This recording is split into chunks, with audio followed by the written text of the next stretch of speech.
नमस्कार, news India देख रहे हैं आप। मैं हूं आपके साथ पूजा मोहन पांडे। बुलेटिन की शुरुआत करते हुए बड़ी और अहम जानकारी आपको देंगे। आईएनडीआईए गठबंधन की बैठक जारी है। दिल्ली में आईएनडीआईए गठबंधन की चौथी बैठक।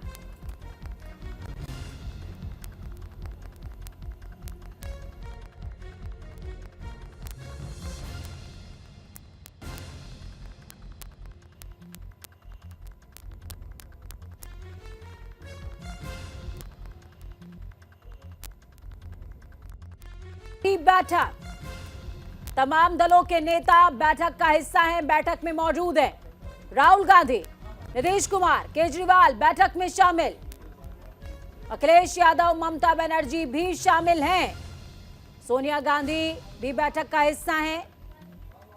इस बीच माना यह जा रहा है कि सीट शेयरिंग के फॉर्मूले पर चर्चा हो सकती है, बड़ा ऐलान हो सकता है। देखिए, इस समय आईएनडीआईए गठबंधन के सामने जो सबसे बड़ी चुनौती है, पहली चुनौती क्षेत्रवार सामंजस्य की, संतुलन की, और दूसरी सबसे बड़ी चुनौती कि राज्यवार सीट बंटवारे का आखिरकार फॉर्मूला क्या होगा।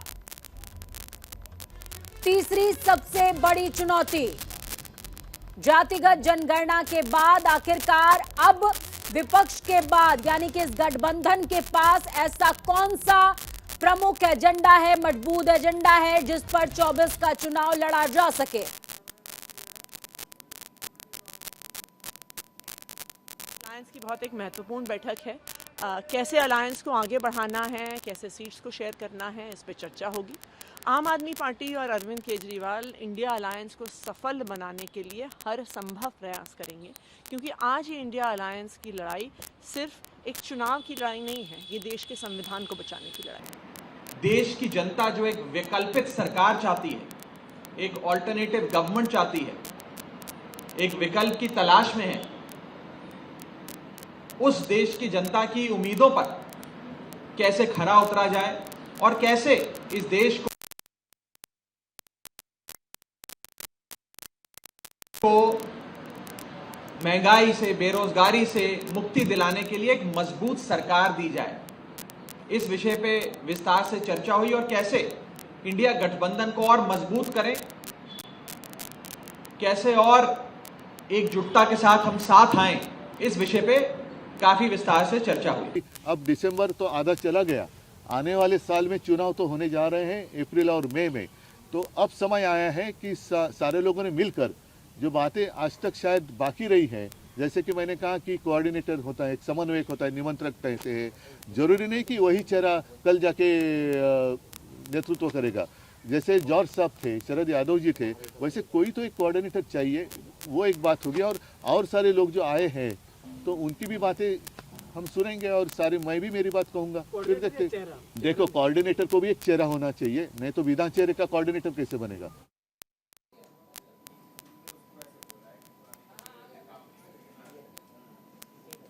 देखिए, ममता बनर्जी पहले ही बयान दे चुकी हैं कि प्रधानमंत्री के चेहरे को लेकर के हमारे बीच में किसी तरह की उहापोह की स्थिति नहीं है, क्योंकि प्रधानमंत्री का चेहरा तय तो किया जाएगा लेकिन चुनावों के बाद होगा। तो वहीं दूसरी तरफ तस्वीरों में भी आप देख सकते हैं, तस्वीरों में टेबल टॉक हो रही है। और इस बार जब ये टेबल टॉक हो रही है दिल्ली के अंदर, तो स्थितियां, समीकरण, बहुत सारी चीजें बदली हुई हैं। अगर आप भारत के मैप को देखेंगे, इंडिया के मैप को देखेंगे, तो आपको समझ में आएगा कि इस समय ज्यादातर राज्य भगवा हो रखे हैं, यानी कि बीजेपी का शासन है, बीजेपी की सत्ता है, और आईएनडीआईए खेमे के पास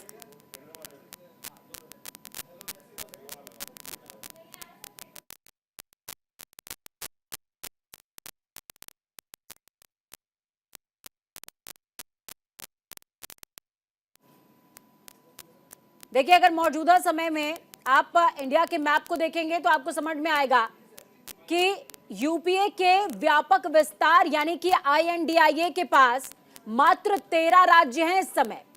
और अगर मेनली कांग्रेस की बात की जाए तो कांग्रेस के पास 3 राज्य है, और उसके बाद जो सबसे इनिशियल स्टेज पर है आम आदमी पार्टी, जिसके पास 2 राज्य हैं, दिल्ली और पंजाब।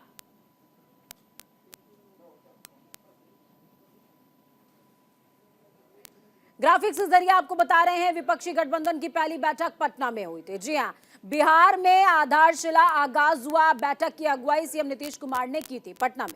ये पहली बैठक का समीकरण है जो आपको समझना चाहिए। और इस बैठक के दौरान 15 दल शामिल हुए थे, 15 दलों के प्रतिनिधि शामिल हुए थे। लोकसभा चुनाव में एक साथ लड़ने की रणनीति बनी, लेकिन धीरे धीरे करके ये जो विस्तार है वो होता चला गया। दूसरी बैठक का किस तरीके से हुई समझिए। विपक्ष की दूसरी बैठक 17-18 जुलाई को बेंगलुरु में हुई। बेंगलुरु में जो बैठक हुई इसमें बीजेपी को हराने के लिए विपक्ष के 26 दल एक साथ एक टेबल पर नजर आए। खेमा बढ़ता गया, कारवा बढ़ता चला गया। और इसके बाद जो ये बैठक हुई इसका फुल फॉर्म डिसाइड हुआ। किस तरीके से इंक्लूसिव अलायंस उसका नाम रखा जाएगा। 17-18 तारीख को ये चीजें तय हुई थी, लोगो तय हुआ था। इसके अलावा किस तरीके से सीट शेयरिंग और तमाम चीजों पर बात की जाएगी। INDIA अलायंस की तीसरी बैठक मुंबई यानी कि महाराष्ट्र में हुई थी, आर्थिक नगरी में हुई थी। और इस बैठक के दौरान 31 अगस्त और 1 सितंबर को बहुत सारी बातें तय हुई थी। 28 विपक्षी दल यानी कि 26 से आंकड़ा और बढ़ गया। पहली बैठक में 15, दूसरी में 26 और तीसरी बैठक के दौरान 28 दल एक साथ एक टेबल पर आए। मीटिंग में 5 कमेटियों का ऐलान किया गया, समन्वय कोऑर्डिनेटर्स का ऐलान किया गया। 5 कमेटी बनेंगी, कमेटी के कौन कौन संयोजक होंगे, इन तमाम चीजों पर जो निर्णय था उस निर्णय पर पहुंचे। कहीं ना कहीं ये तमाम चेहरे पहुंच पाए। लेकिन उसके बाद आए विधानसभा चुनाव।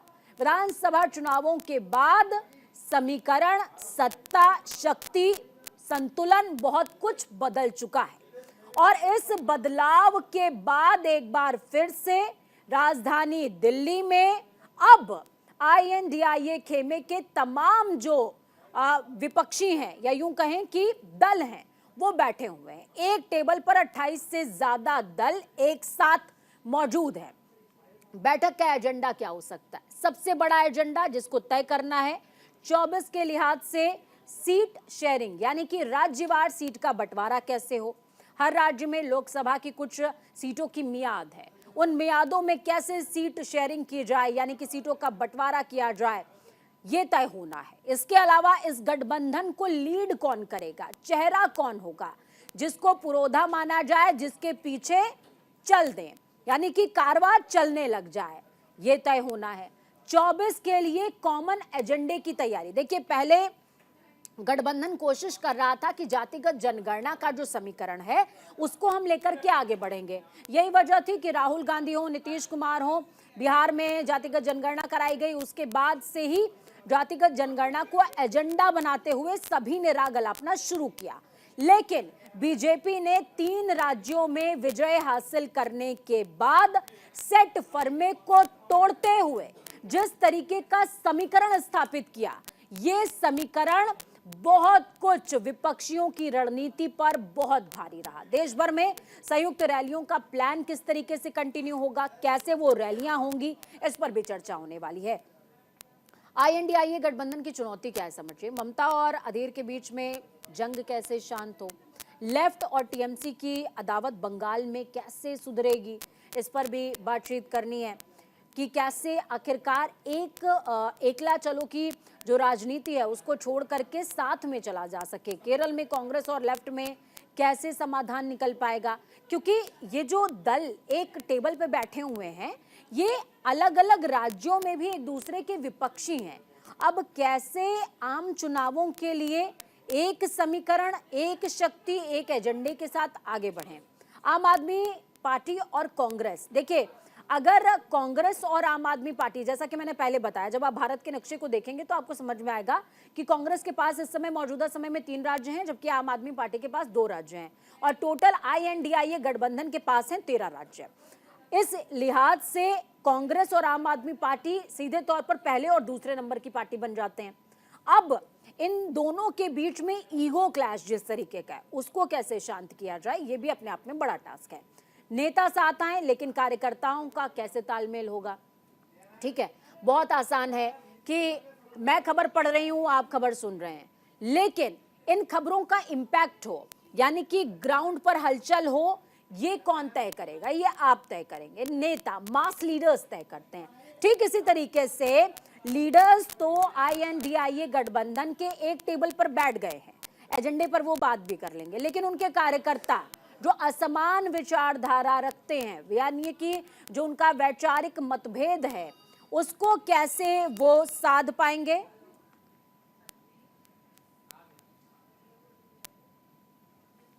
चलिए ग्राउंड का रुख करते हैं। ग्राउंड से हमारे साथ संवाददाता सहयोगी अक्षय ग्राउंड जीरो से जुड़े हुए हैं। अक्षय, क्या कुछ अपडेट है ग्राउंड जीरो से आपके पास?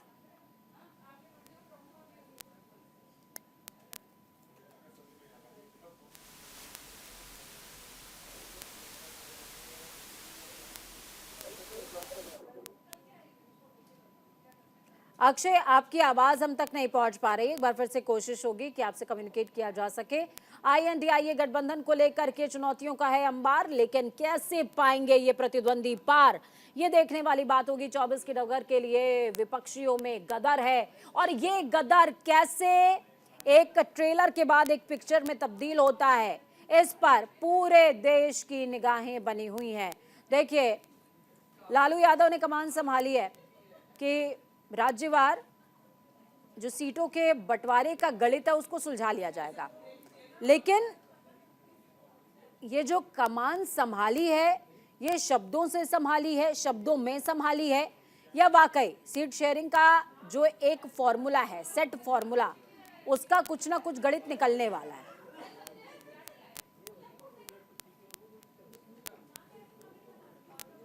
अक्षय एक बार फिर से हमारे साथ में जुड़ गए हैं ग्राउंड जीरो से। अक्षय, आप तक मेरी आवाज पहुंच पा रही है? PC पहले क्लियर कीजिए।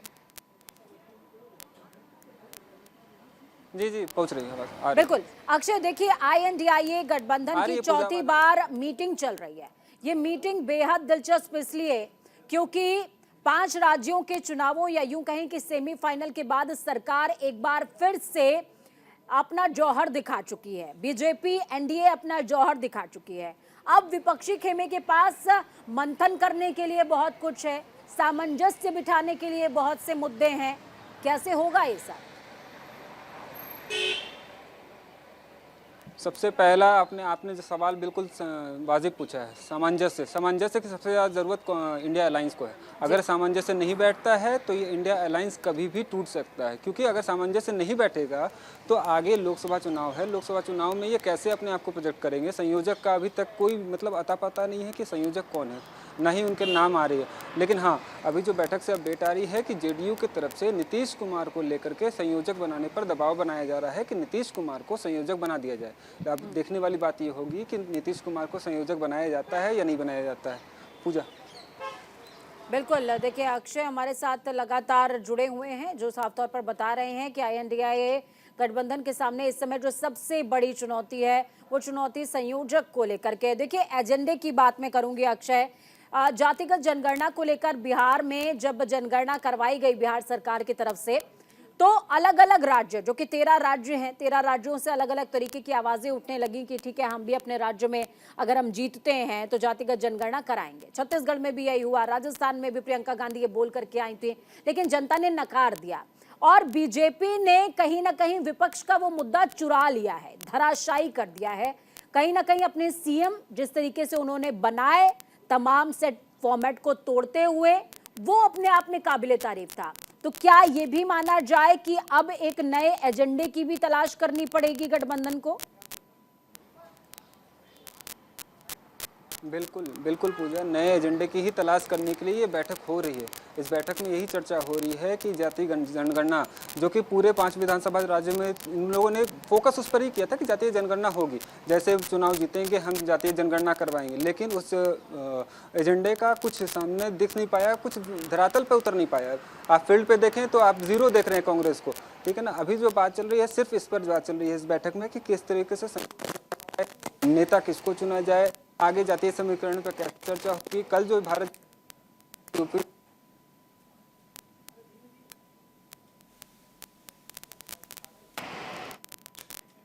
चलिए, बहुत शुक्रिया अक्षय हमारे साथ जुड़ने के लिए, अहम जानकारी साझा करने के लिए। तो लालू ने संभाली है कमान की सीटों के बंटवारे पर फॉर्मूला निकल पाएगा। अक्षय हमारे साथ में जुड़े, जिन्होंने बताया कि किस तरीके से कॉमन मिनिमम प्रोग्राम पर सहमति बन सकती है। राहुल गांधी खड़गे इस बैठक का हिस्सा है, बैठक में शामिल है। सोनिया गांधी भी बैठक का हिस्सा है। लालू यादव, स्टॉलिन बैठक में शामिल हैं। जयराम रमेश जो कि अभी हाल ही में निलंबित हुए हैं। तो वहीं दूसरी तरफ शाहरुख खान की पत्नी गौरी खान को नोटिस पहुंचा है। गौरी खान को ईडी ने नोटिस भेजा है। आपको बता दें कि तुलसियानी ग्रुप कंपनी के फ्रॉड केस से जुड़ा है मामला। गौरी खान पर कंपनी के 30 करोड़ रुपए हड़पने का आरोप लगा है। Real estate company Tulsiani group की ब्रांड एम्बेसडर हैं गौरी।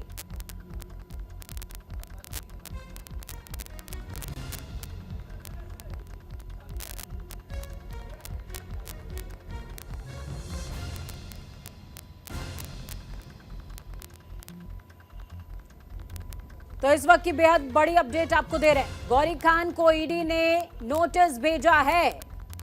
तुलसियानी ग्रुप कंपनी के फ्रॉड केस से जुड़ा हुआ पूरा मामला। गौरी खान पर कंपनी के 30 करोड़ हड़पने का आरोप लगा है।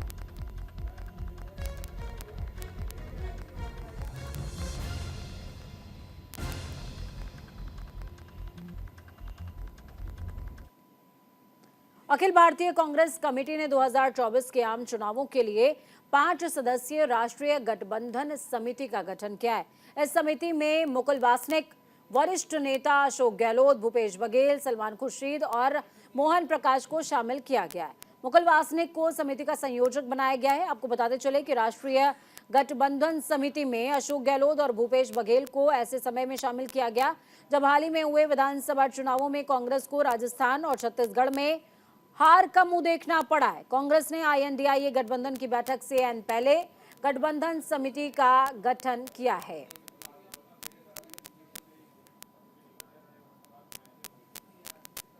तो ये तस्वीरें आपको दिखा रहे हैं। देखिए, इस डॉक्यूमेंट में साफ तौर पर आपको कुछ नाम नजर आएंगे। अशोक गहलोत, भूपेश बघेल, मुकुल वासनिक, सलमान खुर्शीद और इसी तरीके से मोहन प्रकाश का नाम भी शामिल है। 24 के लिए कांग्रेस अलग से अपनी रणनीतियों का निर्माण कर रही है। राष्ट्रीय गठबंधन समिति का गठन हुआ है।